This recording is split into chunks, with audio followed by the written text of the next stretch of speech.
أعوذ بالله من الشيطان الرجيم. فأما من أوتي كتابه بيمينه فيقول هاؤم اقرءوا كتابيه إني ظننت أني ملاق حسابيه فهو في عيشة راضية في جنة عالية قطوفها دانية كلوا واشربوا هنيئا بما أسلفتم في الأيام الخالية. إن الحمد لله نحمده ونستعينه ونستغفره ونعوذ بالله من شرور أنفسنا ومن سيئات أعمالنا من يهده الله فلا مضل له ومن يضلل فلا هادي له وأشهد أن لا إله إلا الله وحده لا شريك له وأشهد أن محمدا عبده ورسوله. يا أيها الذين آمنوا اتقوا الله حق تقاته ولا تموتن إلا وأنتم مسلمون. يا أيها الناس اتقوا ربكم الذي خلقكم من نفس واحدة وخلق منها زوجها وبث منهما رجالا كثيرا ونساء واتقوا الله الذي تساءلون به والأرحام إن الله كان عليكم رقيبا. يا أيها الذين آمنوا اتقوا الله وقولوا قولا سديدا يصلح لكم أعمالكم ويغفر لكم ذنوبكم ومن يطع الله ورسوله فقد فاز فوزا عظيما. أما بعد فإن خير الحديث كتاب الله وخير الهدي هدي محمد صلى الله عليه وسلم وشر الأمور محدثاتها وكل محدثة بدعة وكل بدعة ضلالة وكل ضلالة في النار. قال تعالى ربنا واجعلنا مسلمين لك ومن ذريتنا أمة مسلمة لك وأرنا مناسكنا وتب علينا إنك أنت التواب الرحيم. سورہ بقرہ کی آیت نمبر 128. اس کا ترجمہ کچھ یوں ہے کہ اے ہمارے رب اور ہمیں بنا اپنا فرما بردار اور ہماری اولاد میں سے بھی ایک گروہ کو اپنا فرما بردار بنا اور ہمیں اپنی عبادت کے طریقے دکھا اور ہمیں توبہ کرنے کی توفیق دے.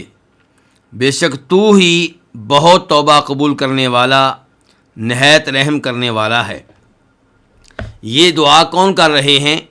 یہ دعا ابراہیم علیہ السلام اور اسماعیل علیہ السلام کر رہے ہیں. کب؟ اس کے لیے آیت نمبر 127 پہ غور کرنا ضروری ہے. آیت نمبر 127 میں اللہ رب العزت نے بتایا کہ ابراہیم علیہ السلام اور اسماعیل علیہ السلام بیت اللہ کی بنیادیں اٹھا رہے تھے، بلند کر رہے تھے اور ساتھ ساتھ اللہ تعالیٰ سے دعا کر رہے تھے کہ اے اللہ ہماری طرف سے یہ نیکی قبول کرنا، کیونکہ تو ہی بہت سننے والا ہے، بہت علم رکھنے والا ہے. تو ابراہیم علیہ السلام، اسماعیل علیہ السلام بیت اللہ تعمیر کرتے ہوئے جو دعائیں کر رہے تھے، اللہ رب العزت ان دعاؤں کا تذکرہ فرما رہے ہیں. ایک دعا کا تذکرہ آیت نمبر 127 میں ہو گیا اور اب آیت نمبر 128 میں اللہ تعالیٰ ان کی دیگر دعاؤں کا تذکرہ فرما رہے ہیں. چنانچہ اللہ تعالیٰ کہتے ہیں ربنا، یعنی کہ ابراہیم علیہ السلام، اسماعیل علیہ السلام کیا کہہ رہے ہیں؟ اے ہمارے رب. رب کس کو کہتے ہیں؟ رب اس کو کہتے ہیں جو خالق ہو، جو مالک ہو، جو رازق ہو، جو مدبر الامور ہو. تو ربنا، اے ہمارے رب، یعنی کہ اے اللہ ہم تجھ سے دعا کر رہے ہیں کیونکہ تو نے ہمیں پیدا کیا، تو ہمیں رزق دیتا ہے، تو ہی ہمارے امور کی تدبیر کرتا ہے اور آئندہ بھی ہم نے تجھی سے مانگنا ہے، تجھی سے لینا ہے، تجھ سے دعائیں کرنی ہیں. تو ربنا، اے ہمارے رب، وجعلنا، اور ہمیں بنا. یہ واو کون سی ہے؟ واو عاطفہ. عطف کس کے اوپر ہے؟ پچھلی دعا کے اوپر. پچھلی دعا کیا تھی؟ تقبل منا، کہ اے ہمارے رب ہماری طرف سے یہ نیکی قبول فرما، بیت اللہ کو تعمیر کرنے کی نیکی قبول فرما. دوسری دعا کیا ہے؟ وجعلنا مسلمین لک، کہ اے ہمارے رب اور تو ہمیں بنا، ہم دونوں کو اپنا فرما بردار بنا لے۔ اجعلنا، اجعل فعل امر ہے، دعا کے لیے ہے، ہمیں بنا، مسلمین یہ تثنیہ کے لیے ہے، دو کے لیے ہے۔ واحد کے لیے لفظ کیا ہوتا ہے؟ مسلمون، اور جمع کے لیے کیا ہوتا ہے؟ مسلمین، اور یہاں پہ لفظ کیا ہے؟ مسلمین، کیونکہ وہ دو ہیں تو اس لیے لفظ کیا بولا گیا؟ مسلمین، کہ اللہ ہمیں فرما بردار بنا لے، اطاعت گزار بنا لے، لکا اپنے لیے، خالص اپنے لیے۔ تو ابراہیم علیہ السلام اور اسماعیل علیہ السلام دونوں پہلے سے اللہ کے اطاعت گزار تھے، دونوں مسلمان تھے، پھر یہ دعا کیوں کر رہے ہیں؟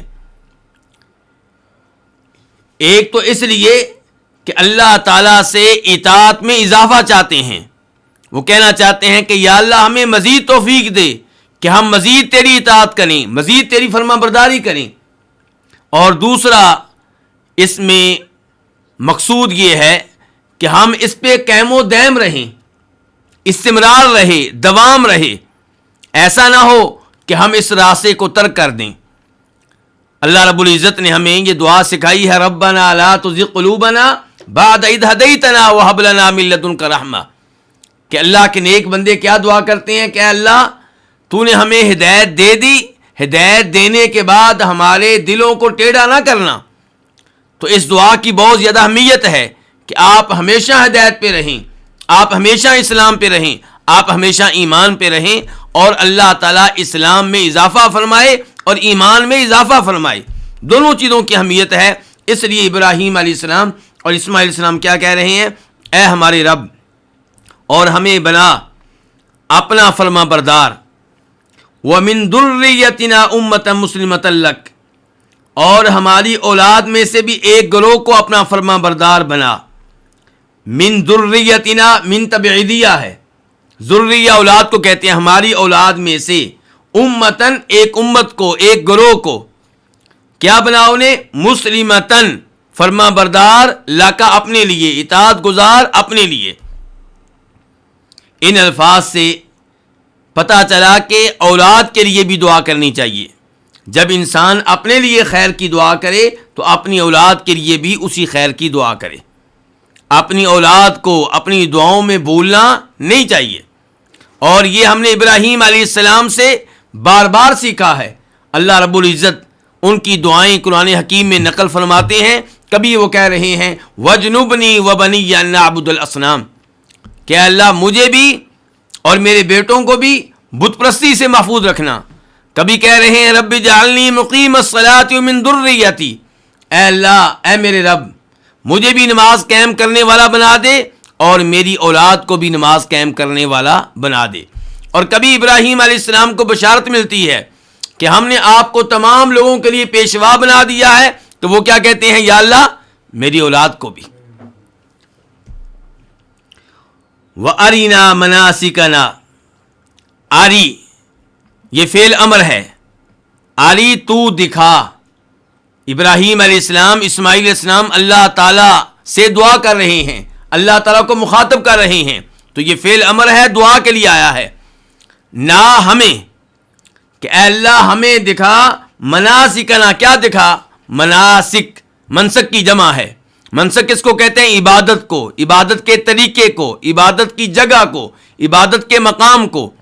تو اے اللہ ہمیں دکھا ہماری عبادت کے طریقے، ہمیں دکھا ہماری عبادت کے مقامات، یعنی کہ جب ہم حج کرنا چاہیں تو ہمیں لے کر جا کہاں؟ میدان عرفات، منا، مزدلفہ، عرفات۔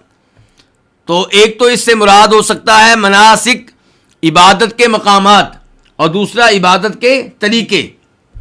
وہ آرینا ہمیں دکھا، یعنی کہ ہمیں اس کی تعلیم دے، ہمیں سکھا، تو ہمیں سکھا مناسکنا ہماری عبادت کے طریقے، وتب علینا اور ہمیں توبہ کرنے کی توفیق دے۔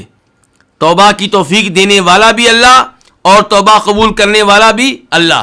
اس لیے گناہ ہو جانے کے بعد ہم اللہ رب العزت کے محتاج ہیں اس معاملے میں کہ اللہ تعالیٰ ہمیں توبہ کرنے کی توفیق دے، اور ہم اللہ تعالیٰ کے محتاج ہیں اس معاملے میں کہ اللہ ہماری توبہ قبول کر لے۔ تو وتب علینا ہمیں توبہ کرنے کی توفیق دے، انک انت التواب الرحیم، بے شک تو ہی بہت توبہ قبول کرنے والا، نہایت رحم کرنے والا ہے۔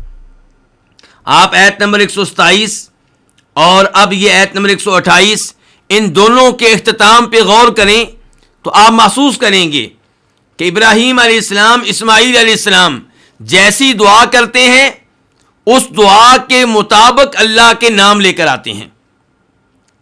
اس سے ہمیں کیا مسئلہ معلوم ہوا کہ آپ اللہ رب العزت سے جب دعا کریں تو اللہ تعالیٰ کو اللہ کے ان ناموں کا واسطہ دیں جو آپ کی دعا کے مطابق ہوں۔ جب ابراہیم علیہ السلام، اسماعیل علیہ السلام نے یہ کہنا تھا کہ یا اللہ ہمارے اس عمل کو قبول کر، تو کیا کہا؟ یا اللہ تو ہی دعائیں سننے والا ہے اور تو ہی ایک ایک چیز کو جاننے والا، ہماری نیت کو تو جانتا ہے، ہمارے عمل کو تو جانتا ہے۔ اور جب یہ کہنا تھا کہ اے اللہ تب علینا، ہماری توبہ قبول فرما، تو تب کیا کہا ہے؟ انک انت التواب الرحیم، کیونکہ تو ہی بہت توبہ قبول کرنے والا ہے، نہایت رحم کرنے والا ہے۔ تو انسان توبہ کے لیے اللہ رب العزت کا محتاج ہے، اللہ کی رحمت کا محتاج ہے، تو اس لیے اللہ تعالیٰ کا نام رحیم بھی ذکر کیا، تواب بھی ذکر کیا۔ تو اس سے پتہ چلا کہ دعا کرتے ہوئے اللہ تعالیٰ کو اللہ کے ناموں کا اور صفات کا واسطہ دینا چاہیے۔ اسی لیے اللہ تعالیٰ فرماتے ہیں سورہ اعراف میں وَلِلَّهِ الْأَسْمَاءُ الْحُسْنَىٰ فَادْعُوهُ بِهَا، اللہ کے پیارے پیارے نام ہیں، اللہ سے دعائیں کرو ان ناموں کے وسیلے اور واسطے سے۔ دعا میں اللہ رب العزت کو نبی علیہ الصلوۃ والسلام کی ذات کا واسطہ دینا، آپ کے مقام کا واسطہ دینا، آپ کی وجاہت کا واسطہ دینا، یہ قرآن و حدیث سے ثابت نہیں ہے، اس میں کوئی شک و شبہ نہیں۔ آپ کا مقام اللہ رب العزت کے ہاں بہت بلند ہے، آپ کے اللہ کے ہاں وجاہت ہے، لیکن اللہ کو دعا میں آپ کی وجاہت کا، آپ کی ذات کا واسطہ دینا، یہ قرآن و حدیث سے ثابت نہیں ہے۔ قرآن و حدیث سے کیا ثابت ہے؟ کہ آپ اللہ رب العزت کو دعا میں اللہ کے ناموں اور صفات کا واسطہ دیں۔ انک انت التواب الرحیم، ان الفاظ سے اللہ تعالیٰ کے دو ناموں کا علم ہو رہا ہے۔ اللہ کے ناموں میں سے دو نام کیا ہیں؟ نمبر 1 تواب، نمبر 2 کیا ہے؟ رحیم۔ اور ان دو ناموں سے اللہ کی صفات کا علم ہو رہا ہے۔ اللہ کی ایک صفت کیا ہے کہ اللہ توبہ قبول کرتا ہے، دوسری صفت کیا ہے کہ اللہ تعالیٰ رحم کرتا ہے۔ تو رحمت اللہ کی صفت ہے، توبہ قبول کرنا اور توبہ کی توفیق دینا یہ اللہ کی صفات میں سے ایک صفت ہے۔ التواب مبالغے کا صیغہ ہے کہ تو بہت ہی توبہ قبول کرنے والا ہے۔ اللہ رب العزت کبھی اس کی توبہ قبول کر رہے ہیں، کبھی اس کی توبہ قبول کر رہے ہیں۔ ہر انسان گناہ کر رہا ہے، ہر انسان غلطیاں کر رہا ہے، اور ہر انسان اگر وہ مسلمان ہے تو غلطیوں کے بعد اللہ کی ذات سے رجوع کرتا ہے، اللہ ہر ایک کی توبہ قبول فرما رہا ہے۔ اللہ ہر ایک کو توبہ کی توفیق بھی دے رہا ہے اور ہر ایک کی توبہ قبول بھی کر رہا ہے، بلکہ ایک ہی انسان بار بار گناہ کرتا ہے، بار بار اللہ سے توبہ کرتا ہے اور بار بار اللہ تعالیٰ اسے اس کی توبہ قبول کرتا ہے۔ تو اس لیے اللہ تعالیٰ کیا ہے؟ تواب ہیں۔ الرحیم، اللہ تعالیٰ بہت رحمت کرنے والے ہیں، اس میں کوئی شک و شبہ نہیں ہے۔ دنیا میں جو بھی مخلوق ہے وہ اللہ تعالیٰ کی رحمت سے فائدہ اٹھا رہی ہے۔ اگر اللہ تعالیٰ رحم کرنے والے نہ ہوں تو آج کوئی بھی انسان اس زمین پہ زندہ نہ رہ سکے، کیونکہ ہم بار بار ایسے گناہ کرتے ہیں کہ اللہ تعالیٰ اگر رحم نہ کریں اور ہمارا مواخذہ کریں تو اللہ تعالیٰ ہمیں ہلاک کر دیں، ہمیں ختم کر دیں۔ لیکن اللہ رب العزت چونکہ مہربان ہیں، رحم فرمانے والے ہیں، اس لیے اللہ تعالیٰ ہمیں مہلت دیتے ہیں اور ہم زندگی گزار رہے ہیں، اللہ سے توبہ کرتے ہیں، پھر گناہ کرتے ہیں، پھر توبہ کرتے ہیں، پھر گناہ کرتے ہیں، اور یہ اللہ تعالیٰ کی رحمت ہے کہ اللہ تعالیٰ بار بار ہماری توبہ قبول کر لیتا ہے۔ اس کے بعد آیت نمبر 129 اللہ تعالیٰ فرماتے ہیں ربنا وابعث فیہم رسولا منہم یتلو علیہم آیاتک ویعلمہم الکتاب والحکمت ویزکیہم انک انت العزیز الحکیم۔ اے ہمارے رب، اور ان میں ایک رسول بھیج جو انہی میں سے ہو، جو ان کے سامنے تیری آیتوں کی تلاوت کرے اور ان کو کتاب و حکمت کی تعلیم دے اور ان کو پاک کرے۔ بے شک تو ہی ہر چیز پہ غالب، کمال حکمت والا ہے۔ تو ابراہیم علیہ السلام، اسماعیل علیہ السلام کی دعائیں جاری ہیں۔ آپ دیکھیے کہ انبیاء کرام علیہم الصلوۃ کس قدر اللہ سے دعائیں کرنے والے تھے، اور دعا عبادت ہے، تو وہ بیت اللہ تعمیر کر رہے ہیں، یہ بھی اللہ تعالیٰ کے لیے نیک عمل، اور یہ دعا کرنا بھی نیک عمل۔ تو اب دعا میں کیا کہہ رہے ہیں؟ ربنا، اے ہمارے رب۔ آپ دیکھیں بار بار اللہ تعالیٰ کو مخاطب کر کے کیا کہتے ہیں؟ اے ہمارے رب، اے ہمارے خالق، اے ہمارے مالک، اے ہمارے رازق، اے ہمارے امور کی تدبیر کرنے والے۔ تو اللہ رب العزت سے مانگنے سے پہلے اللہ رب العزت کے سامنے اقرار کرنا چاہیے کہ یا اللہ پہلے بھی نعمتیں تو دے رہا ہے، پہلے بھی ہمارے امور کی تدبیر تو کر رہا ہے، ہمارا خالق بھی تو ہے، رزق دینے والا بھی تو ہے، آئندہ بھی تجھی سے سوال کرتے ہیں۔ انبیاء کرام علیہم الصلوۃ سے دعائیں کرنے کا طریقہ سیکھنا چاہیے۔ افسوس سے کہنا پڑتا ہے پاک و ہند میں ایسا ماحول بنا دیا گیا ہے کہ لوگ مشکل اوقات میں بھی براہ راست اللہ رب العزت کو پکارنے کی بجائے فوت شدگان کو پکارتے ہیں، اصحاب قبور کو پکارتے ہیں، اور نعرہ لگا رہے ہوتے ہیں یا علی مدد، شیخ عبد القادر جیلانی شیئا للہ۔ جبکہ انبیاء کرام علیہم الصلوۃ سے ہم نے کیا سیکھا کہ جب بھی مشکل آئے، جب بھی کسی چیز کی حاجت ہو، کس کو پکاریں؟ اللہ رب العزت کو پکاریں۔ تو ربنا، اے ہمارے رب، وابعث فیہم، اور ان میں ایک رسول بھیج۔ تو ایک دفعہ پھر واو عطف آئی ہے کیونکہ پچھلی دعاؤں کے اوپر عطف ہے۔ وابعث فعل امر ہے، دعا کے لیے ہے، اور تو بھیج، فیہم، ان میں، کن میں؟ یعنی کہ ابراہیم اسماعیل السلام کہہ رہے ہیں کہ ہماری اولاد میں ایک رسول انہی میں سے بھیج، اہل مکہ میں ایک رسول ہماری اولاد میں سے بھیج، انہی میں سے بھیج۔ ربنا، اے ہمارے رب، وبعث، اور تو بھیج، فیہم، ان میں، رسولاً، ایک عظیم رسول۔ عظیم کس کا معنی ہے؟ تنوین آئی ہے، تو اے اللہ ان میں ایک رسول بھیج، منہم، انہی میں سے۔ اب یہاں پہ غور کیجئے گا، ابراہیم علیہ السلام، اسماعیل علیہ السلام اللہ تعالیٰ سے سوال کر رہے ہیں کہ ان میں ایک رسول آئے جو انہی میں سے ہو، یعنی کہ انسانوں میں سے ہو، جنوں میں سے نہ ہو، فرشتوں میں سے نہ ہو، کیونکہ اگر رسول جنات میں سے ہوگا، فرشتوں میں سے ہوگا تو اسے دیکھنا ممکن نہیں ہوگا، اس کی گفتگو سننا ہر موقع پہ ممکن نہیں ہوگا، اسے نمونہ بنانا، حجت بنانا ممکن نہیں ہوگا، اس کا کردار اور اس کی سیرت ملاحظہ کرنا ممکن نہیں ہوگا۔ تو اس لیے رسول کن میں سے ہو؟ انسانوں میں سے ہو۔ تو پتہ چلا کہ نبی علیہ الصلوۃ والسلام انسان ہیں، بشر ہیں، نوری مخلوق نہیں ہیں۔ اور جب وہ کہہ رہے ہیں کہ اللہ ان میں رسول بھیج جو انہی میں سے ہو، اس کا دوسرا مطلب یہ ہے کہ وہ ہماری اولاد میں سے ہو۔ اور اللہ رب العزت نے ابراہیم علیہ السلام اور اسماعیل علیہ السلام کی یہ دعا قبول کی کتنے عرصہ کے بعد؟ 2000 سال کے بعد۔ اس سے پتا چلا کہ اللہ رب العزت سے دعا کریں تو قبولیت میں جلدی نہ کریں، مایوس نہ ہوں، آپ دعا کرتے رہیں اور پھر قبولیت کا معاملہ اللہ رب العزت پہ چھوڑ دیں۔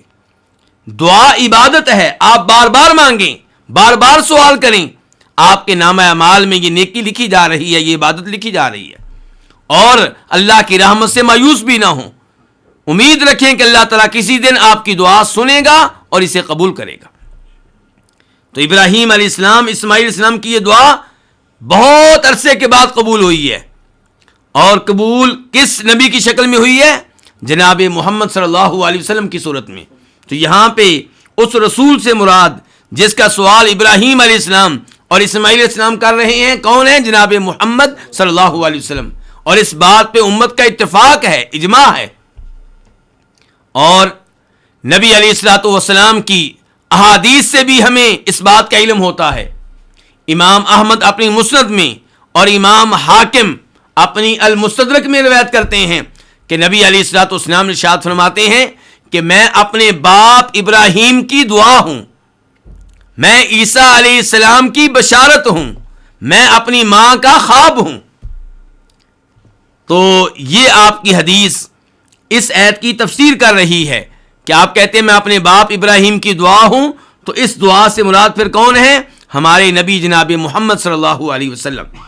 تو اے ہمارے رب، اور ان میں ایک رسول بھیج جو انہی میں سے ہو، اس کے اوصاف کیا ہوں، اس کا کردار کیا ہو، وہ ان میں پہنچ کے کیا کرے، جب اسے بھیجا جائے، نبی بنایا جائے تو اس کی ڈیوٹی کیا ہوگی، اس کے فرائض کیا ہوں گے. فرمایا یتلو علیہم آیاتک، وہ ان کے سامنے تیری آیتوں کی تلاوت کرے. آیات، آیت ان کی جمع ہے، یتلو فعل مضارع ہے، وہ تلاوت کرے علیہم ان کے سامنے تیری آیتیں. وَيُعَلِّمُهُمُ الْكِتَابَ وَالْحِكْمَةَ، اور ان کو تعلیم دے کتاب کی اور حکمت کی. کتاب سے مراد کیا ہے؟ قرآن. اور حکمت سے مراد کیا ہے؟ نبی علیہ الصلوۃ والسلام کی احادیث. اللہ رب العزت سورہ نساء میں ارشاد فرماتے ہیں وَأَنزَلَ اللَّهُ عَلَيْكَ الْكِتَابَ وَالْحِكْمَةَ، کہ اللہ نے آپ پہ کتاب بھی نازل کی اور احادیث بھی نازل کی. پتہ چلا قرآن و حدیث دونوں اللہ رب العزت کی طرف سے نازل کردہ ہیں، اور دونوں اللہ رب العزت کی طرف سے وہی ہیں. اس لیے جیسے قرآن حجت ہے، ایسے ہی نبی علیہ الصلوۃ والسلام کی احادیث حجت ہیں. تلاوت کے لحاظ سے قرآن کا مقام و مرتبہ احادیث کے مقابلے میں بہت زیادہ بلند و بالا ہے، لیکن حجت ہونے کے لحاظ سے، دلیل ہونے کے لحاظ سے، شریعت ہونے کے لحاظ سے، دین ہونے کے لحاظ سے قرآن و حدیث کا مقام و مرتبہ بالکل ایک جیسا ہے. نبی علیہ الصلوۃ والسلام خود ارشاد فرماتے ہیں اس حدیث میں جسے امام ابو داؤد اپنے سنن میں لے کر آئے ہیں، الا انی اوتیت الکتاب ومثلہ معہ، کہ لوگوں خبردار ہو جاؤ، دھیان سے میری بات سن لو، جیسے اللہ نے مجھے کتاب دی ہے ایسے ہی اس جیسی ایک اور چیز دی ہے، اور وہ کیا ہے؟ آپ کی احادیث. تو یہاں پہ آپ ابراہیم علیہ السلام، اسماعیل علیہ السلام کیا کہہ رہے ہیں کہ یا اللہ ایسا رسول بھیجنا جو ان لوگوں کو کتاب کی اور حکمت کی تعلیم دے. کتاب کی تعلیم الفاظ کے لحاظ سے بھی، معنی کے لحاظ سے بھی، قرآن کی تلاوت بھی سکھائے اور قرآن کا معنی و مفہوم بھی بتائے. وَيُعَلِّمُهُمُ الْكِتَابَ وَالْحِكْمَةَ وَيُزَكِّيهِمْ، اور ان کو پاک کرے، ان کے نفوس کی اصلاح کرے. ان کو پاک کرے کس چیز سے؟ ہر بری چیز سے.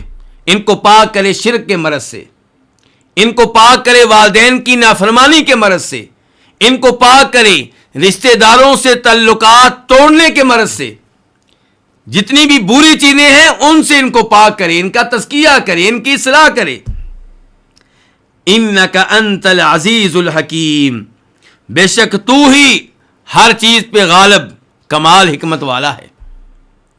جب اللہ رب العزت سے سوال کیا ہے کہ یا اللہ ہماری اولاد میں ایک عظیم رسول بھیجنا، تو اللہ تعالیٰ سے آخر میں کہا جا رہا ہے کہ یا اللہ تو ہر چیز پہ غالب ہے، یہ کام کرنا تیرے لیے مشکل نہیں ہے، تو اگر چاہے تو تیرے لیے کوئی بھی اس میں مشکل نہیں ہے. اس لیے کہا انک انت العزیز الحکیم، کہ بے شک تو ہی ہر چیز پہ غالب اور کمال حکمت والا ہے. انا کا معنی کیا ہوتا ہے؟ یقیناً، بے شک. کا معنی کیا ہے؟ تو. پھر آگے انت ضمیر فصل آگی، تو اس لیے اب ہم کیا کہتے ہیں؟ بے شک تو ہی. تو انت تاکید کے لیے ہے. العزیز الحکیم، یہ دو بھی اللہ کے ناموں میں سے دو نام ہیں. اور آپ دوبارہ غور کیجئے کہ ابراہیم علیہ السلام، اسماعیل علیہ السلام دعا کرتے ہیں، اور دعا کے بعد اس دعا کے مطابق اللہ تعالیٰ کے نام لے کر آتے ہیں، گویا کہ اللہ کے ناموں کو دعا میں وسیلہ بنا رہے ہیں، واسطہ بنا رہے ہیں. تو العزیز الحکیم، ان دو ناموں سے اللہ تعالیٰ کی صفات کا علم ہوا. اللہ کی صفت کیا ہے؟ عزت. اللہ کی صفت کیا ہے؟ حکمت. تو اللہ رب العزت عزت والا ہے، اللہ تعالیٰ حکمت والا ہے. تو یہ اللہ تعالیٰ کی صفات میں سے دو صفات ہیں. اس کے بعد اللہ رب العزت آیت نمبر 130 میں ارشاد فرماتے ہیں وَمَن يَرْغَبُ عَن مِّلَّةِ إِبْرَاهِيمَ إِلَّا مَن سَفِهَ نَفْسَهُ وَلَقَدِ اصْطَفَيْنَاهُ فِي الدُّنْيَا وَإِنَّهُ فِي الْآخِرَةِ لَمِنَ الصَّالِحِينَ. اور کون ہے جو ابراہیم علیہ السلام کے دین سے اعراض کرے سوائے اس کے جو اپنے آپ کو بیوقوف بنا لے، اور البتہ تحقیق ہم نے اسے چن لیا دنیا میں، اور بے شک وہ آخرت میں اللہ کے نیک بندوں میں سے ہوں گے۔ اللہ رب العزت ابراہیم علیہ الصلاۃ والسلام اور ان کے دین کی اہمیت واضح کر رہے ہیں، اور ہم سب جانتے ہیں کہ یہودی، عیسائی اور مشرکین مکہ سب کے سب اپنے آپ کو ابراہیم علیہ السلام کی طرف منسوب کیا کرتے تھے، اور ہر ایک کا یہ دعویٰ تھا کہ ہم ابراہیم علیہ السلام کے دین پہ ہیں۔ تو اللہ رب العزت نے واضح کیا کہ ابراہیم علیہ السلام کا دین توحید ہے اور شرک سے بیزاری ہے۔ تم سارے کے سارے اپنے آپ کو ابراہیم علیہ السلام کی طرف منسوب کرتے ہو، لیکن اس کے ساتھ ساتھ شرک کرتے ہو۔ عیسائی عیسیٰ علیہ السلام کو اللہ کا بیٹا بھی قرار دیتے ہیں اور 3 معبودوں میں سے ایک معبود بھی قرار دیتے ہیں۔ یہودی عزیر علیہ السلام کو اللہ کا بیٹا قرار دیتے ہیں، اور مشرکین مکہ وہ فرشتوں کو اللہ کی بیٹیاں قرار دیتے ہیں، اور انہوں نے کعبہ میں 360 بت رکھے ہوئے ہیں۔ تو کسی نہ کسی شکل میں یہ سارے کے سارے اللہ رب العزت کے ساتھ کسی نہ کسی اور کو شریک کر رہے ہیں، اور یہ بیوقوفی ہے کہ ابراہیم علیہ السلام جیسے عظیم انسان کے دین کو ترک کر کے، ان کی اختیار کردہ توحید کو ترک کر کے شرک کو اپنا لینا، باطل کو اپنا لینا، یہ حماقت کے سوا اور کیا ہو سکتا ہے۔ تو اللہ تعالیٰ نے فرمایا وَمَن يَرْغَبُ عَن مِّلَّةِ إِبْرَاهِيمَ إِلَّا مَن سَفِهَ نَفْسَهُ، من استفہام کے لیے ہے، اور کون ہے یرغب عن،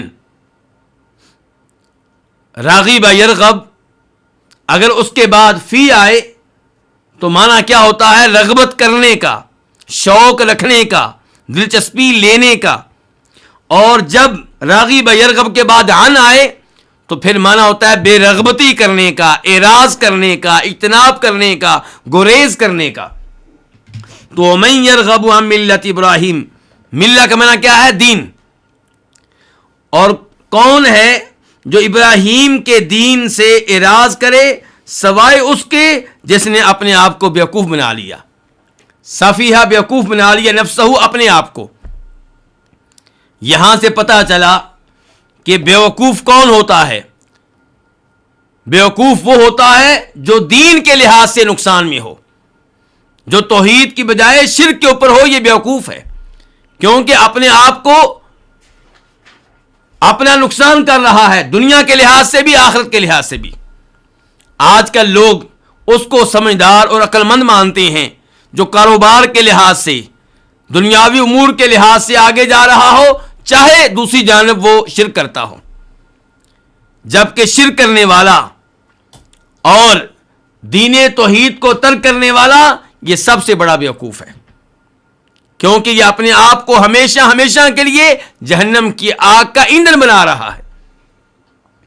تو فرمایا وَمَن يَرْغَبُ عَن مِّلَّةِ إِبْرَاهِيمَ إِلَّا مَن سَفِهَ نَفْسَهُ، اور کون ہے جو ابراہیم کے دین سے اعراض کرے سوائے اس کے جس نے اپنے آپ کو بیوقوف بنا لیا۔ وَلَقَدِ اصْطَفَيْنَاهُ فِي الدُّنْيَا، یہاں پہ 3 دفعہ تاکید آئی ہے۔ نمبر 1 لام قسم، اس کا مطلب یہ ہے کہ اس سے پہلے کیا مقدر ہے؟ قسم، واللہ، اللہ کی قسم، اور قسم تاکید پہ دلالت کرتی ہے، اور لام بھی تاکید کے لیے ہے، اور قد کا معنی کیا ہوتا ہے؟ بے شک، یقیناً، تحقیق، تو یہ بھی تاکید کے لیے ہے۔ اس کا مطلب یہ ہے کہ جو بات اللہ تعالیٰ بیان کرنے لگے ہیں اس میں کسی قسم کا کوئی شک و شبہ نہیں ہے۔ تو اللہ تعالیٰ کہتے ہیں میری ذات کی قسم، البتہ تحقیق اصطفینا، ہم نے چن لیا، اس کو، کس کو؟ ابراہیم کو۔ کہاں؟ دنیا میں۔ اللہ تعالیٰ نے ابراہیم علیہ السلام کو دنیا میں چن لیا۔ کیسے؟ اللہ نے ان کو نبی بنایا، اللہ نے ان کو رسول بنایا، اللہ نے انہیں اپنا خلیل قرار دیا۔ اور آپ سب جانتے ہیں کہ اللہ رب العزت نے انسانوں میں سے صرف 2 کو اپنا خلیل بنایا ہے، اپنا گہرا دوست بنایا ہے، ایک جناب ابراہیم علیہ السلام اور دوسرے جناب محمد صلی اللہ علیہ وسلم۔ اللہ تعالیٰ فرماتے ہیں وَاتَّخَذَ اللَّهُ إِبْرَاهِيمَ خَلِيلًا، اللہ تعالیٰ نے ابراہیم کو خلیل بنا لیا۔ تو ابراہیم علیہ السلام کو اللہ تعالیٰ نے کئی اعتبار سے چن لیا، کئی اعتبار سے فضیلت دی، کئی اعتبار سے دوسروں پہ اللہ تعالیٰ نے ان کو ترجیح دی. اور ابراہیم علیہ السلام ہمارے نبی جناب محمد صلی اللہ علیہ وسلم کے بعد سب سے بڑھ کر فضیلت رکھتے ہیں، مقام رکھتے ہیں. اسی لیے ان کا نام درود شریف میں بھی آتا ہے. اللہم صلی علی محمد وعلی آل محمد کما صلیت علی ابراہیم وعلی آل ابراہیم انک حمید مجید. اور اس کے بعد والے حصے میں بھی ان کا نام موجود ہے. وَإِنَّهُ فِي الْآخِرَةِ لَمِنَ الصَّالِحِينَ. پہلے اللہ رب العزت نے ابراہیم علیہ السلام کی شان، ان کا شرف اور ان کا وہ اعزاز بیان کیا جو ان کو دنیا میں دیا گیا، اور اس کے بعد اللہ تعالیٰ آخرت میں ان کے شرف کو واضح کر رہے ہیں. اللہ تعالیٰ کہتے ہیں وَإِنَّهُ، بے شک وہ، یہاں پہ بھی تاکید آئی ہے اِنَّا، یعنی کہ جو کچھ ہم بتانے لگے ہیں ابراہیم علیہ السلام کے بارے میں اس میں کوئی شک و شبہ نہیں ہے. بے شک وہ فی الآخرۃ، آخرت میں، لمن الصالحین، البتہ کن میں سے ہوں گے؟ نیکوکاروں میں سے ہوں گے. الصالحین صالح کی جمع ہے، نیک کو کہتے ہیں. اور صالح کا لفظ اللہ رب العزت نے انبیاء کرام علیہم الصلوۃ والسلام کے اوپر بھی استعمال کیا ہے اور ان لوگوں پہ بھی استعمال کیا ہے جو مقام و مرتبہ کے لحاظ سے انبیاء کرام علیہم الصلوۃ والسلام سے نیچے ہوتے ہیں. تو انبیاء کرام بھی صالحین میں سے ہیں اور صحابہ کرام بھی صالحین میں سے ہیں، شہداء بھی صالحین میں سے ہیں، لیکن صالح ہونے میں جو مقام و مرتبہ انبیاء کرام کا ہے وہ دوسرے لوگوں کا نہیں ہے. تو وَإِنَّهُ فِي الْآخِرَةِ، اور بے شک وہ آخرت میں، لَمِنَ الصَّالِحِينَ، البتہ نیکوکاروں میں سے ہوں گے. یعنی کہ وہ صالحین جن کو اللہ شان دے گا، جن کو اللہ درجات دے گا، جن کو جنت میں اعلیٰ مقام ملے گا، ابراہیم علیہ السلام ان میں سے ہوں گے. اور آخرت میں انسان کا صالحین میں شمار ہو جانا یہ بہت بڑا اعزاز ہے، بہت بڑا مقام ہے.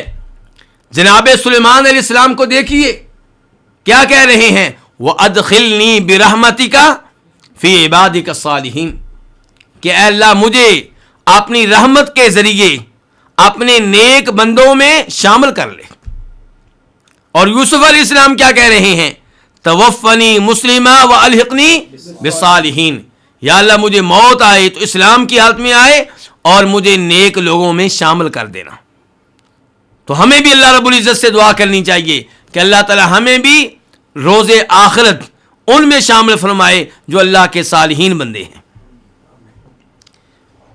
اس کے بعد آیت نمبر 131، اذ قال له ربه اسلم قال اسلمت لرب العالمین. جب ان سے کہا، کن سے کہا؟ ابراہیم علیہ السلام سے. جب ابراہیم علیہ السلام سے ربہ، ان کے رب نے کہا اسلم، فرما بردار ہو جا، اطاعت گزار ہو جا. قال، تو ابراہیم علیہ السلام نے کہا اسلمت لرب العالمین، میں فرما بردار ہو گیا، میں اطاعت گزار ہو گیا. کس کا؟ رب العالمین کا، اس ذات کا جو تمام جہانوں کے لیے رب ہے، جو تمام جہانوں کا رب ہے. میں اس کا اطاعت گزار بندہ بن گیا. اللہ رب العزت نے یہاں پہ ابراہیم علیہ السلام کی ایک اور فضیلت بیان کی ہے، ان کا ایک اور شرف بیان کیا ہے، ان کا ایک اور اعزاز بیان کیا ہے کہ اللہ رب العزت نے ان سے کہا تھا اسلم، کیا ابراہیم اپنا آپ میرے حوالے کر دو. اسلام کسے کہتے ہیں؟ اپنے آپ کو کسی کے حوالے کر دینا، کسی کے سپرد کر دینا.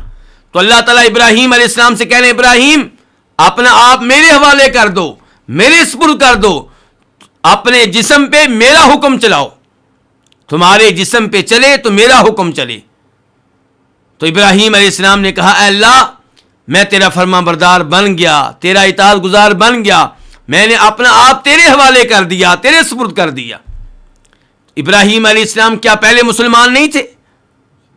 پہلے بھی مسلمان تھے، لیکن آئندہ کے لیے اللہ رب العزت سے وعدہ کر رہے ہیں کہ یا اللہ میری پوری زندگی اسلام کی حالت میں گزرے گی، ایمان کی حالت میں گزرے گی، تیری اطاعت کرتے ہوئے گزرے گی، اور اپنے جسم پہ تیری شریعت کو نافذ کروں گا، تیرے احکام کو نافذ کروں گا۔ اذ قال له ربه اسلم، جب ابراہیم سے اس کے رب نے کہا، اس کے رب نے، کون سی ربوبیت ہے؟ ربوبیت خاصہ۔ اللہ تعالیٰ سب کے رب ہیں، لیکن یہاں پہ اللہ تعالیٰ کہہ رہے ہیں کہ میں ابراہیم کا رب ہوں۔ اس سے پتہ چلتا ہے کہ اللہ رب العزت ابراہیم علیہ السلام کا کتنا اہتمام کر رہے ہیں، کتنی ان کو شان دے رہے ہیں کہ اللہ تعالیٰ کہہ رہے ہیں میں ابراہیم کا رب ہوں۔ ویسے تو اللہ تعالیٰ سب کے رب ہیں، لیکن ابراہیم علیہ السلام کے اللہ تعالیٰ خصوصی طور پہ رب ہیں۔ قال اسلمت لرب العالمین، تو ابراہیم علیہ السلام نے کیا کہا کہ یا اللہ میں جھک گیا رب العالمین کے لیے، یعنی کہ اے اللہ میں تیرا فرما بردار بن گیا، تیرا اطاعت گزار بن گیا۔ کیوں؟ کیونکہ تو رب العالمین ہے، تمام جہانوں کا رب ہے۔ العالمین عالم کی جمع ہے، اور عالم کس کو کہتے ہیں؟ ایک جہان کو۔ اللہ تعالیٰ تمام جہانوں کا رب ہے، اور رب کے بارے میں پہلے وضاحت ہو چکی ہے۔ رب کس کو کہتے ہیں؟ جو پالنے والا ہو، جو پیدا کرنے والا ہو، جو رزق دینے والا ہو، جو تمام امور کی تدبیر کرنے والا ہو۔ تو اللہ رب العزت تمام جہانوں کے رب ہیں، اس لیے اللہ تعالیٰ اس بات کے حقدار ہیں کہ انسان اللہ تعالیٰ کا بغیر کسی شرط کے اطاعت گزار بندہ بن جائے، فرما بردار بندہ بن جائے، اور اپنے آپ کو انسان اپنے رب کے سپرد کر دے۔ تو اسلمت لرب العالمین، یہاں پہ ربوبیت کون سی ہے؟ ربوبیت عامہ، کہ اللہ تعالیٰ تمام لوگوں کے رب ہیں۔ یہ تھی آیت نمبر 131۔ اب آیت نمبر 132، اللہ تعالیٰ فرماتے ہیں وَوَصَّى بِهَا إِبْرَاهِيمُ بَنِيهِ وَيَعْقُوبُ يَا بَنِيَّ إِنَّ اللَّهَ اصْطَفَىٰ لَكُمُ الدِّينَ فَلَا تَمُوتُنَّ إِلَّا وَأَنْتُمْ مُسْلِمُونَ، اور وصیت کی بہا اس دین کی، ابراہیم نے، بنی ہی اپنے بیٹوں کو، و یعقوب اور یعقوب نے بھی، یعنی کہ یعقوب نے بھی اسی دین کی وصیت کی اپنے بیٹوں کو۔ ابراہیم نے اپنے بیٹوں کو اور یعقوب نے اپنے بیٹوں کو علیہم الصلاۃ والسلام۔ یا بنیہ، اے میرے بیٹو، ان اللہ، بے شک اللہ تعالیٰ نے، اصطفیٰ چن لیا ہے، لکم تمہارے لیے، الدین اس دین کو، یعنی کہ دین اسلام کو، فلا تموتن تم ہرگز فوت نہ ہونا، الا مگر، وانتم مسلمون مگر اس حال میں کہ تم مسلمان ہو۔ ووصى بها ابراہیم، وصا وصیت کی، وصیت کس کو کہتے ہیں؟ کسی بات کا عہد کر لینا، کسی بات کی تاکید کرنا۔ تو ووصى بها ابراہیم، یعنی کہ ابراہیم علیہ السلام نے پکا وعدہ لیا اپنی اولاد سے۔ ووصى بها کی ضمیر کہاں جا رہی ہے؟ ملت کی طرف، یعنی کہ ووصى بها ای بالملہ، کہ ابراہیم علیہ السلام جس دین پہ تھے اس دین کی ابراہیم علیہ السلام نے وصیت کی اپنی اولاد کو، اپنے بیٹوں کو۔ اور دوسرا قول یہ ہے کہ بہا سے مراد ہے اسلمت لرب العالمین، یہ الفاظ، یہ کلمات، کہ ابراہیم علیہ السلام نے اپنی اولاد کو بھی یہ وصیت کی کہ تم نے بھی اللہ رب العزت کے سامنے فرما بردار بن کر رہنا ہے، اللہ کا اطاعت گزار بندہ بن کر رہنا ہے، مسلمان بن کر رہنا ہے۔ تو ووصى بها ابراہیم، اور وصیت کی اس دین کی ابراہیم نے بنی ہی اپنے بیٹوں کو۔ بنی اصل میں نون کے ساتھ ہے، بنین، اضافت کی وجہ سے نون گر گیا ہے، تو بنین جمع ہے کس کی؟ ابن کی۔ تو ابراہیم نے اس دین کی اپنے بیٹوں کو وصیت کی، وہ یعقوب، یعقوب کا عطف ہے کس پہ؟ ابراہیم پہ، کہ یعقوب علیہ السلام نے بھی اپنے بیٹوں کو ابراہیم علیہ السلام کے دین کی وصیت کی۔ یا بنیہ، اے میرے بیٹو، یعقوب علیہ السلام کیا کہہ رہے ہیں؟ اے میرے بیٹو۔ اس سے پتا چلا کہ انسان کو چاہیے تبلیغ کرتے ہوئے، نصیحت کرتے ہوئے ایسے الفاظ استعمال کرے جن میں نرمی ہو، جن میں پیار ہو، تاکہ وہ شخص جس کو آپ تبلیغ کر رہے ہیں، جس کو آپ دعوت دے رہے ہیں، اس کے دل میں آپ کی محبت بیٹھ جائے، اور وہ آپ کی بات سننے کے لیے تیار ہو جائے. اپنی اولاد کو سمجھائیں تو انہیں بھی پیار سے سمجھائیں, محبت سے سمجھائیں. یعقوب علیہ السلام کیا کہہ رہے ہیں؟ یا بنیا, اے میرے بیٹو, ان اللہ, بے شک اللہ نے, اصطفیٰ لکم الدین, اصطفیٰ چن لیا ہے, فعل ماضی ہے, اللہ نے چن لیا ہے تمہاری خاطر. کس چیز کو چن لیا ہے؟ تمہارے لیے کس چیز کو چن لیا ہے؟ دین کو. الدین, اس دین کو, یعنی کہ جس دین کا تذکرہ پہلے ہو چکا ہے. اور وہ دین کون سا دین ہے؟ یعقوب علیہ السلام کا دین ہے, دین اسلام ہے. تو اللہ نے تمہارے لیے اس دین کو چن لیا, یعنی کہ دین اسلام کو چن لیا ہے. فلا تموتن, پس تمہیں ہرگز موت نہ آئے, الا, مگر, اس کے بعد واو ہے حالیہ, مگر اس حال میں کہ تم کیا ہو؟ مسلمان ہو. یہاں پہ سوال پیدا ہوتا ہے کہ کیا موت اللہ کے ہاتھ میں ہے یا انسان کے ہاتھ میں ہے؟ اس میں کوئی شک و شبہ نہیں کہ موت کس کے ہاتھ میں ہے؟ اللہ تعالیٰ کے ہاتھ میں ہے. وہ جس کو چاہتا ہے پیدا کرتا ہے, جس کو چاہتا ہے اس کے اوپر موت طاری کر دیتا ہے.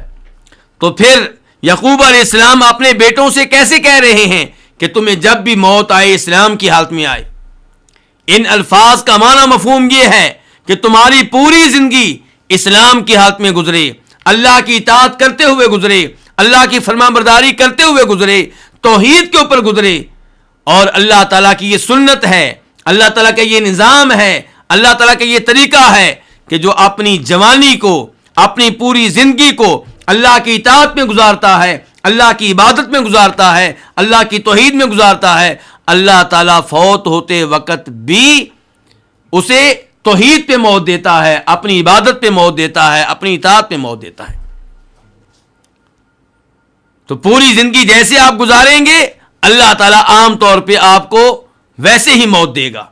تو اس لیے یعقوب علیہ السلام اپنے بیٹوں سے یہ کہنا چاہتے ہیں کہ تمہاری زندگی کا ایک ایک لمحہ اللہ تعالیٰ کے دین پہ گزرے, اسلام پہ گزرے, توحید پہ گزرے, شرک سے دور رہتے ہوئے گزرے.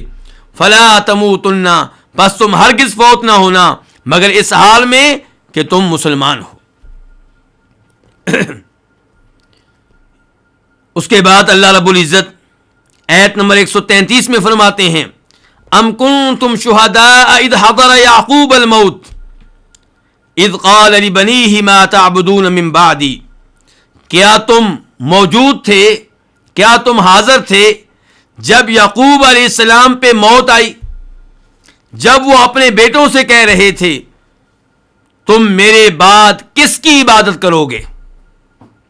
قالوا, انہوں نے کہا, نعبدو, ہم عبادت کریں گے, الہ کا, آپ کے معبود کی, و الہ آبائک ابراہیم و اسماعیل و اسحاق الہ واحدا, اور آپ کے باپ دادا ابراہیم, اسماعیل, اسحاق کے معبود کی, الہا واحدا, ایک ہی معبود کی, ونحن لہ مسلمون, اور ہم اسی کے لیے فرما بردار ہیں, اسی کی اطاعت کرنے والے ہیں.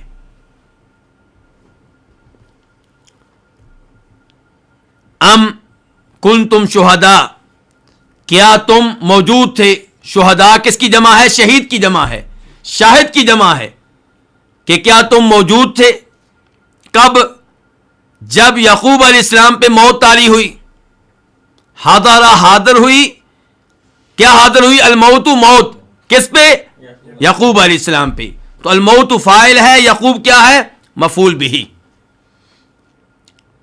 اس سے کیا پتا چلا کہ انبیاء کرام علیہم الصلوۃ والسلام پہ بھی موت طاری ہوتی رہی, اور اس سے پتا چلا کہ مرنا کوئی توہین نہیں ہے, گستاخی نہیں ہے. آج اگر ہم یہ کہیں کہ نبی علیہ السلام فوت ہو گئے تو کئی لوگ کہتے ہیں کہ یہ نبی علیہ السلام کی توہین کر رہے ہیں, آپ کی گستاخی کر رہے ہیں, جبکہ انبیاء کرام علیہم الصلوۃ والسلام کے لیے موت کا لفظ خود اللہ رب العزت نے استعمال کیا.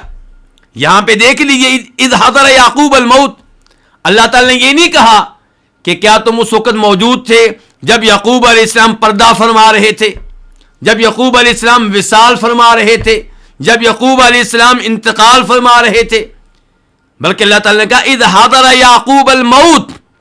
اور اللہ رب العزت نے نبیوں کے امام جناب محمد رسول اللہ صلی اللہ علیہ وسلم کو مخاطب کر کے کہا, انک میت و انہم میتون, کہ بے شک آپ میت ہونے والے ہیں، فوت ہونے والے ہیں، اور یہ کافر بھی فوت ہونے والے ہیں۔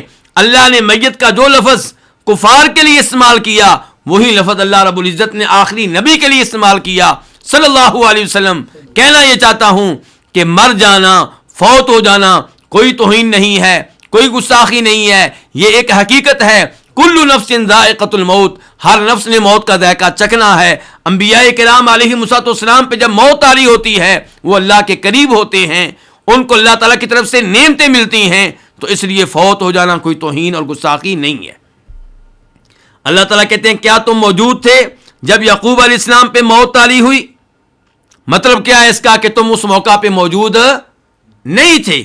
ہم تم کو بتاتے ہیں اس موقع پہ کیا ہوا، ہم تمہیں بتاتے ہیں یعقوب علیہ السلام کا دین کیا تھا۔ اذ قال لبنیہ، یہ دوسرا اذ پہلے اس سے بدل ہے کہ کیا تم موجود تھے جب یعقوب علیہ السلام پہ موت طاری ہوئی؟ کیا تم موجود تھے اذ قال، جب یعقوب علیہ السلام نے کہا، لبنیہ، کس سے کہا؟ اپنے بیٹوں سے کہا۔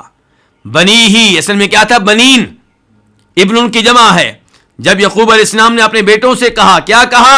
ما تعبدون من بعدی، ما استفہامیہ ہے، کس کی؟ تعبدون، تم عبادت کرو گے، من بعدی، میرے بعد، یعنی میرے فوت ہو جانے کے بعد۔ اس سے پتا چلا کہ ہر مسلمان کو چاہیے فوت ہونے سے پہلے اپنی اولاد کو جمع کرے، اپنے بیٹوں کو جمع کرے۔ کس کے لیے؟ جائیداد کی تقسیم کے لیے نہیں، توحید کا آخری پیغام دینے کے لیے۔ پوری زندگی اولاد کی تربیت توحید کے مطابق کرے، شریعت کے مطابق کرے، اور مرنے سے پہلے خصوصی طور پہ اولاد کو وصیت کرے، نصیحت کرے کہ تم نے توحید پہ قائم و دائم رہنا ہے، شرک کے قریب نہیں جانا، مشرکین سے بچ کر رہنا ہے، اور نمازیں قائم کرنی ہیں، اور کبیرہ گناہوں سے دور رہنا ہے۔ یعقوب علیہ السلام کہہ رہے ہیں سوالیہ انداز میں، سوالیہ انداز اس لیے اختیار کیا ہے تاکہ اولاد کے ذہنوں میں یہ پیغام بیٹھ جائے۔ کہا ما تعبدون من بعدی، میرے بعد تم کس کی عبادت کرو گے؟ اور یہاں سے توحید کی اہمیت کا پتہ چل رہا ہے۔ قالوا، انہوں نے کہا، کنہوں نے کہا؟ یعقوب علیہ السلام کے بیٹوں نے کہا، نعبدو، ہم عبادت کریں گے، فعل مضارع ہے جمع کے لیے، ہم عبادت کریں گے الہ کا، آپ کے معبود کی، جس کی پوری زندگی آپ عبادت کرتے رہے، اور وہ کون ہے؟ اللہ، ہم اس کی عبادت کریں گے۔ وَإِلَٰهَ آبَائِكَ، اور آپ کے آباء و اجداد، آپ کے باپ دادا کے معبود کی عبادت کریں گے، ابراہیم کے معبود کی، اسماعیل کے معبود کی، اسحاق کے معبود کی۔ الہ واحدہ، کتنے معبود ہو گئے؟ معبود ایک ہی ہے۔ جو معبود یعقوب علیہ السلام کا ہے وہی معبود ابراہیم کا ہے، جو معبود ابراہیم کا ہے وہی اسماعیل اور اسحاق کا ہے، یعنی کہ اللہ رب العزت۔ یہاں پہ ایک سوال پیدا ہوتا ہے کہ ابراہیم علیہ السلام کا یعقوب علیہ السلام سے کیا تعلق ہے؟ ابراہیم علیہ السلام یعقوب علیہ السلام کے کیا لگتے ہیں؟ دادا۔ اور اسماعیل علیہ السلام ان کے کیا لگتے ہیں؟ چچا۔ اور اسحاق علیہ السلام ان کے کیا لگتے ہیں؟ والد۔ تو اللہ رب العزت نے باپ کا لفظ ابراہیم پہ بھی استعمال کیا، اسماعیل پہ بھی، اسحاق پہ بھی علیہم الصلاۃ والسلام۔ تو دادا یقیناً باپ ہوتا ہے، لیکن مسئلہ ہے اسماعیل علیہ السلام کا، یہ یعقوب علیہ السلام کے باپ کیسے ہو گیا جبکہ یہ تو چچا ہیں؟ تو یعقوب علیہ السلام کے بیٹوں نے یعقوب علیہ السلام سے کیسے کہہ دیا کہ ہم آپ کے باپ دادا کے معبود کی عبادت کریں گے، اور وہ کون ہے؟ ابراہیم اور اسماعیل اور اسحاق علیہم الصلاۃ والسلام۔ تو اس سوال کا جواب یہ ہے کہ اسماعیل علیہ السلام آپ کے چچا ہیں، اور خود ہمارے نبی علیہ السلام نے فرمایا ہے کہ العم بمنزلۃ الاب، کہ چچا باپ کے مقام و مرتبہ پہ ہوتا ہے۔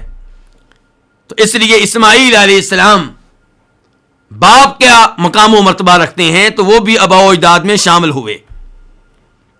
وَنَحْنُ لَهُ مُسْلِمُونَ، اور ہم اسی کے لیے مخلص ہیں۔ کس کے لیے؟ اللہ تعالیٰ کے لیے۔ ہم اسی کی اطاعت کرنے والے ہیں، اسی کی فرما برداری کرنے والے ہیں، یعنی کہ کسی اور کی نہیں کریں گے۔ اس کے بعد آیت نمبر 134، تلک امۃ قد خلت لہا ما کسبت ولکم ما کسبتم ولا تسألون عما كانوا يعملون. یہ ایک امت ہے، قد خلت تحقیق گزر گئی، لہا اس امت کے لیے، اس گروہ کے لیے ہے، ما کسبت جو اس نے کمایا، ولکم اور تمہارے لیے ہے، ما کسبتم جو تم نے کمایا، ولا تسألون اور تم سے سوال نہیں کیا جائے گا، تمہاری باز پرس نہیں ہوگی، عما كانوا يعملون ان اعمال کے بارے میں جو وہ کرتے رہے. تلک امۃ یہ ایک امت ہے. تلک کا اشارہ کدھر ہے؟ ابراہیم علیہ السلام کی طرف، یعقوب علیہ السلام کی طرف، اسماعیل علیہ السلام کی طرف، اسحاق علیہ السلام کی طرف. لیکن یہ تو سارے مذکر تھے، اور تلک یہ لفظ مؤنث ہے، یہ اسم اشارہ مؤنث ہے. تو تلک لفظ ذکر کرتے ہوئے خیال رکھا گیا خبر کا، تلک امۃ، اور امت کا لفظ کیا مؤنث ہے. تو یہ ایک گروہ ہے، یہ ایک امت ہے، قد خلت تحقیق گزر گئی. یہودیوں عیسائیوں کو پیغام دیا جا رہا ہے کہ تم اپنے آپ کو منسوب کرتے ہو ابراہیم علیہ السلام کی طرف، اپنے آپ کو منسوب کرتے ہو یعقوب علیہ السلام کی طرف، اپنے آپ کو منسوب کرتے ہو اسحاق علیہ السلام کی طرف، اور اس نسبت پہ بڑا فخر کرتے ہو، اس نسبت پہ تمہیں بڑا غرور ہے، اس نسبت پہ تمہیں بڑا مان ہے، اور تمہارا یہ خیال ہے کہ اس نسبت کی وجہ سے روز قیامت تمہیں جنت میں داخلہ مل جائے گا، تمہیں جہنم کی آگ سے بچا لیا جائے گا، اور تمہاری اپنی بدعمالیوں کی طرف نہیں دیکھا جائے گا. اللہ نے کہا ایسا نہیں ہوگا. یہ تو ایک امت ہے گزر گئی، ان کے اعمال ان کے لیے، تمہارے اعمال تمہارے لیے.